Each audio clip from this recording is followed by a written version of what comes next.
My dear Peter, your pleasures are what tie you to me. How could I object to that? I merely wish my nephew to observe this about you. Then I am on display, Peter said. Shall I dance? Shall I perform my various functions for the eminent Fayed Rao? Precisely, said the Baron. You are on display. Now be silent. He glanced at Fayed Rautha, noting his nephew's lips, the full and pouting look of them, the Harkonnen genetic marker, now twisted slightly in amusement. This is a mentat, Fayed Rautha. It has been trained and conditioned to perform certain duties. The fact that it's encased in a human body, however, must not be overlooked. A serious drawback that I sometimes think the ancients with their thinking machines had the right idea. They were toys compared to me, Peter snarled. You yourself, Baron, could outperform those machines. Perhaps, the Baron said. Well. He took a deep breath and belched. Now, Peter, outline for my nephew the salient features of our campaign against the House of Atreides. Function as a mentat for us, if you please. Baron, I've warned you not to trust one so young with this information. My observations of... I'll be the judge of this, the Baron said. I give you an order. Mentat. Perform one of your various functions. So be it, Peter said. He straightened, assuming an odd attitude of dignity, as though it were another mask, but this time clothing his entire body. In a few days, a standard, the entire household of the Duke Leto will embark on a spacing guild liner for Arrakis. The guild will deposit them at the city of Arrakeen, rather than at our city of Carthage. The Duke's mentat, Thufir Huat, will have concluded rightly that Arrakeen is easier to defend. Listen carefully, Fayed, the Baron said. Observe the plans within plans within plans. Fayed Rautha nodded, thinking, this is more like it. The old monster is letting me in on secret things at last. He must really mean for me to be his heir. There are several tangential possibilities, Peter said. I indicate that House Atreides will go to Arrakis. We must not, however, ignore the possibility the Duke has contracted with the Guild to remove him to a place of safety outside of the system. Others in like circumstances have become a renegade, taking family atomics and shields and fleeing beyond the Imperium. The Duke's too proud of a man for that, the Baron said. It's a possibility, Peter said. The ultimate effect for us would be the same, however. No, it would not, the Baron growled. I must have him dead, and his line ended. That's the high probability, Peter said.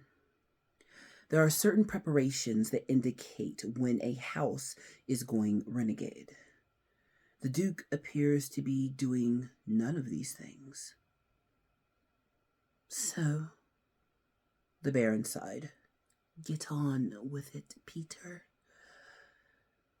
At Arakan, Peter said, the Duke and his family will occupy the residency, lately the home of Count and Lady Fenring, the ambassador to the smugglers. The Baron chuckled. Ambassador to what? Fayed Rautha asked. Your uncle makes a joke, Peter said. He calls Count Fenring ambassador to the smugglers, indicating the Emperor's interest in smuggling operations on Arrakis. Fayed Rautha turned a puzzled stare on his uncle. Why? Don't be so dense, Fayed, the Baron snapped. As long as the Guild remains effectively outside Imperial control, how could it be otherwise? How else could spies and assassins move about? Fayed Rautha's mouth made a soundless "Oh." We've arranged diversions at the residency, Peter said. There'll be an attempt on the life of the Atreides heir. An attempt which could succeed. Peter, the Baron rumbled. You indicated. I indicated accidents can happen, Peter said. And the attempt must appear valid. But the lad has such a sweet young body, the Baron said. Of course, he's potentially more dangerous than the father, with that witch mother training him. Accursed woman. Well, please continue, Peter. Hawat will have divined that we have an agent planted on him, Peter said. The obvious suspect is Dr. Yutch, who is indeed our agent. But Hawat has investigated and found that our doctor is a Suk School graduate with Imperial conditioning, supposedly safe enough to enter ministry even to the Emperor. Great store is set on Imperial conditioning. It's assumed that ultimate conditioning cannot be removed without killing the subject. However, as someone once observed, given the right lever, you can move a planet. We found the lever that moved the doctor. Hey friends, it's me, the Ebony Otaku, the well-rounded nerd, back with Dune, and I'm kind of loving rereading it in chunks. It is so rich in dialogue. Like, if you set out to read the Dune series, if you are not a change character voice kind of person when you read, it can be very difficult to follow. It is so heavily dialogue driven through the characters. And where that can take you out of the story a little bit is if you read a lot of fantasy, especially sci-fi, setting is so much a part of it. Part of the reason people love Star Wars, Star Trek, Warhammer is there is this universe that's been created, and people can ostensibly see themselves in that universe. You know, especially when you play the MMOs and stuff like that. Like, I've gotten back into playing Neverwinter Nights, which I think I'm going to roll through that on my channel. Like, just keep playing. I love me some Neverwinter. And when I get a new gaming PC later on in the year, I'll probably play Oblivion on my channel. But those are worlds where you can literally insert yourself and be something. Like when you play the Star Wars MMOs or Lord of the Rings Online, that type of thing, you are fully immersed in the world. It's not just your character doing things, like you are a part of a virtual society. When you read like the Warhammer novels, you can see yourself in this society. You understand the structure. You understand how people live every day. You know what the clothing looks like, what their hair looks like. And Dune doesn't do that. What Frank Herbert does is establish setting and character mostly through dialogue. So the only things we know about what's going on is basically what people say. Um, and what's the saying? Um, History is written from the perspective of the winners. So every conversation we encounter in Dune, you almost have to take it with a grain of salt because we are hearing things not so much from an overarching narrative perspective, but in each conversation, you're hearing it from the perspective of the people who are in that conversation. A lot of times when you use an abstract narrative voice, like Susie went to the store, Susie bought chips, Susie went home, that's an outside force telling you what this person did, and that omniscient narrator should know everything that's going on. One of the best illustrations of an omniscient narrator is in Our Town. Thornton Wilder. Like, if you've never read it or seen it, like, go out and find it. It is one of the most beautifully written pieces of English literature. It is a play, so plays are kind of hard to read, but the play's been performed 9,000 times. Find a good one. YouTube is your friend. But it's a beautiful example of driving the narrative through dialogue, because if you look at the set descriptions for Our Town, like, the set is like some chairs and a couple of ladders and a table. Like, it's very sparse. So the narrative is driven by these heavy conversations between individuals. You learn what the town looks like, what traditions are like, the family structure, why certain things matter, why our town matters so much to the people who live in the town, why they want to live their lives there, grow up there, die there, be buried there, because it's our town. But you don't learn any of that through prose that says the sun was out and the people were out walking about and they were wearing green colored clothing and you could see children playing in the yard. That's not done through narration. It all comes through the dialogue, which makes it even more interesting because in some chapters it's written distinctly from the perspective of one of the characters. So when you first get into it, it's from the perspective of Paul Atreides. He's about to go through this test with a mother superior, stick your hand in the box, and you're hearing his voice and his response. What I do love about Frank Herbert's writing is he gives us these thought bubbles that are happening to the characters. So it's not an omniscient narrator telling us what happened. You're hearing from the character themselves, this is what I'm thinking, this is what I'm feeling. And I also like that he lets his characters be who they are. The Baron Harkonnen is a scoundrel. If you have not figured that out, don't leave your kid with him. That's all I can say. Okay, you can tell just by what he says what his intentions are. Whether Fayed Rautha is his heir or not remains to be seen at this point of what we're reading. But we know how he feels about Fayed Rautha. Don't make me say it. We understand that Paul Atreides is a dutiful son who lives the way his mother has trained him to live. He takes the responsibility of being the heir to House Atreides very seriously. We know that through what he says, his interactions, and his preparedness from the test from the Bene Gesserit. We know that Jessica put love above duty. She wasn't supposed to. First of all, you're a concubine. You're just lucky to be here. Second of all, you're a concubine who had the nerve to fall in love. And then thirdly, we told you to only have boys, and you had a girl. That theme is going to keep coming back because that one decision for her to disobey the Bene Gesserit and have a boy instead of a girl changes human history. It's not just a fight between the Harkonnens and the Atreides. Literally, what will happen to humanity changed the moment she became pregnant with a boy.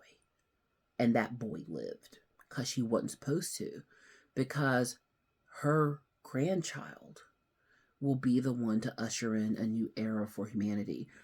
Leto II, who will be Paul Atreides' son, The plan he concocts when we get there, oh God, it might take us a year to get there. I'm literally reading this with you. I might do some videos where I just read through and don't do commentary, but there's so much groundwork to lay with Dune.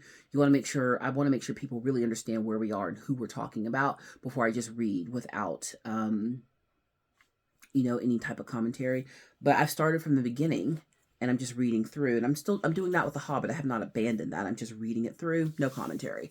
But we'll get there with Dune. But Dune it's such a heavy work. It's such a heavy series of books. I want to make sure that everyone understands what's happening if you've never read them or watched any of the movies or series. So planet Arrakis, we understand, is where the spice is manufactured. Wait till you find out how that spice is manufactured. That's a whole thing. The way they said it in the movie and the way it's in the book, not a shame. But they swap off ownership of the planet, basically, management of the planet every few years between the great houses. It is an imperial order. There is an emperor of the galaxy. There are different houses. They're awarded certain privileges. One of those privileges is managing the spice trade. And the Harkonnens know they have to hand over Arrakis to House Atreides. And they don't want to because they're in control. They got the power. Power corrupts, and absolute power corrupts absolutely. And Barron Harkonnen doesn't want to let that go. And plus, he just hates the Atreides. Which, granted, if you trace back their lineages, they're all related. It's like the royal houses of Europe. They're all cousins. Just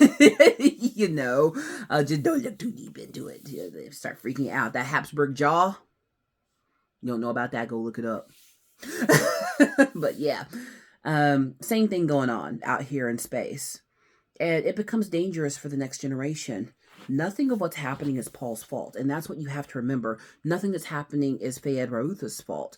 So you have these two dukes, Duke and a Baron, equal royalty, competing against each other. Each one of them has a male heir. Each one of them has loyal servants working for them. Only, at least from the perspective of what we're being told in the story, we're supposed to be rooting for House Atreides. I mean, there has to be a protagonist, and we're rooting for House Atreides. That's just how it is. But what's happening is you're seeing two sides of the same coin, and it's up to us to decide which side is better. Baron Harkonnen comes off as just like, ooh, icky. I don't want to cheer for him. But what has Fayed done? He is just as innocent in this situation as Paul Atreides. They were born into it. And what I love about Dune is it's a story of how the choices of previous generations affect the next generations. And what happens if you don't care? What ends up happening is we discover that Paul Atreides, even though he's acting with all altruism, he's still making decisions based on right now. His father, Leto Atreides, is making decisions based on right now. But then Leto II comes around.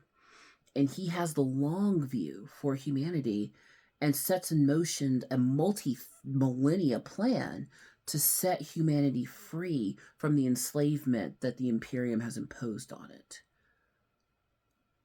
If only more people who are given or rise to position of powers would take the long view. Everyone's so concerned with what happens right now. Well, guess what?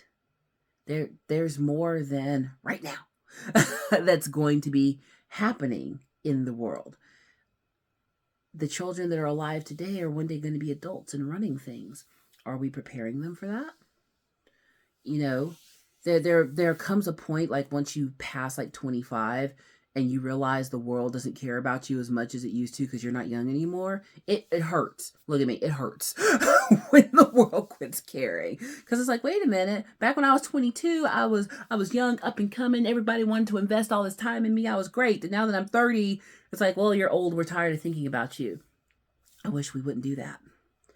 Because the future is always being written. We are always doing things to impact what is going to be next on our planet. And if more people would take the long view, there's a lot of things that probably could have been avoided or done much better in our world than what they are today. And that's just me being real. Imagine if 1,000 years ago, 3,000 years ago, if certain religions that had unique or had similar origins decided to be friends and brothers instead of enemies. You know, imagine if a little island off the corner of northwest Europe decided, well, we don't need to take over the planet, but we can build trade agreements. Imagine if certain indigenous peoples didn't practice human sacrifice.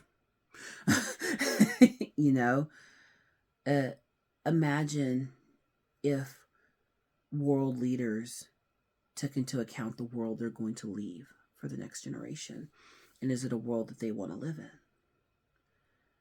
Leto Atreides II is going to take all of this into account.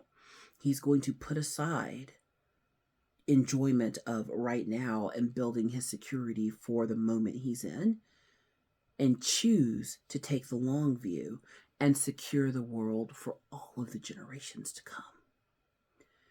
Frank Herbert wrote an incredible story, and I'm really enjoying sharing it with everyone.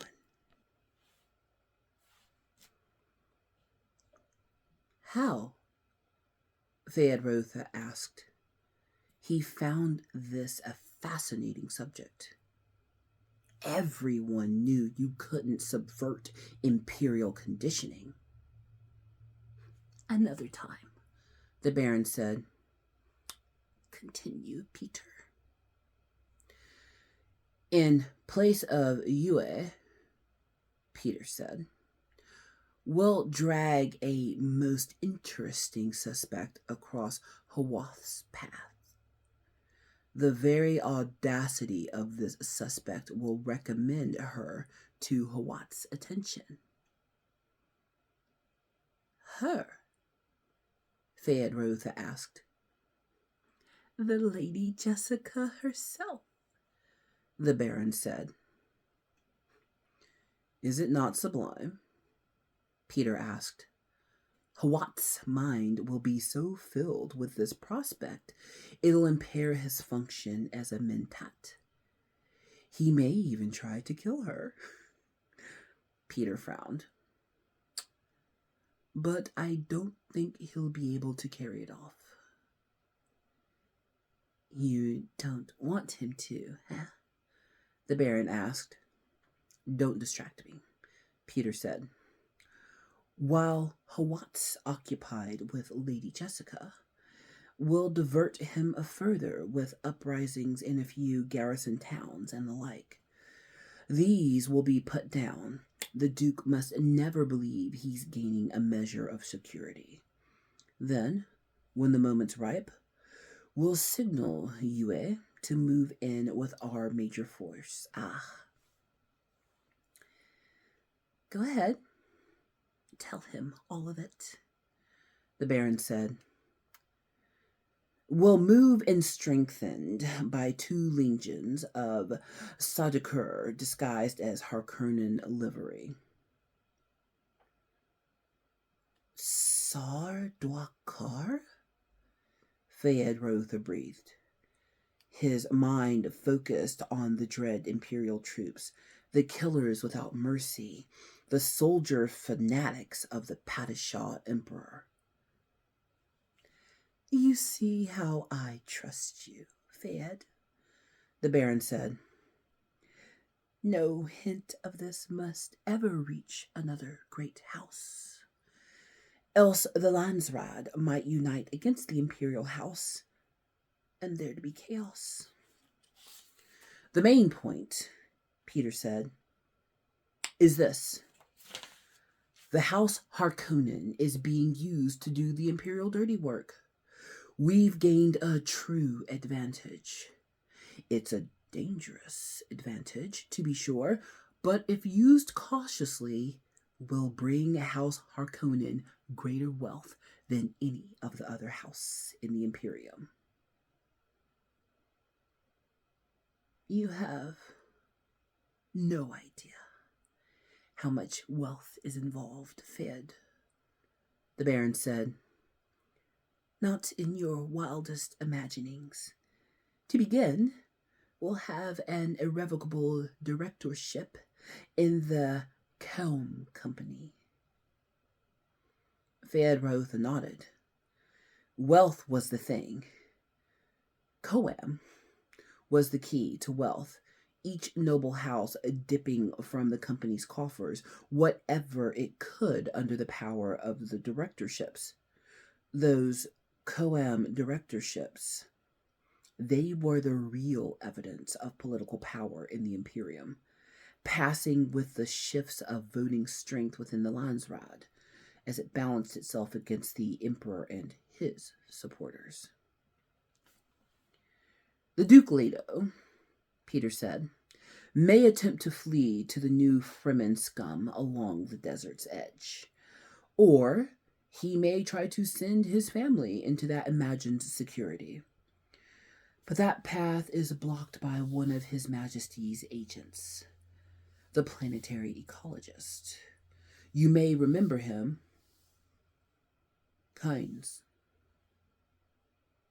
Feyd remembers him, the Baron said.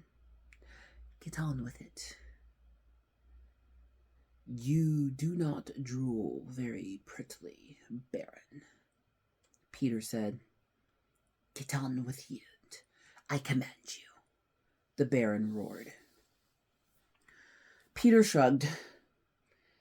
If matters go as planned, he said, House Harkonnen will have a sub-fief on Arrakis within a standard year.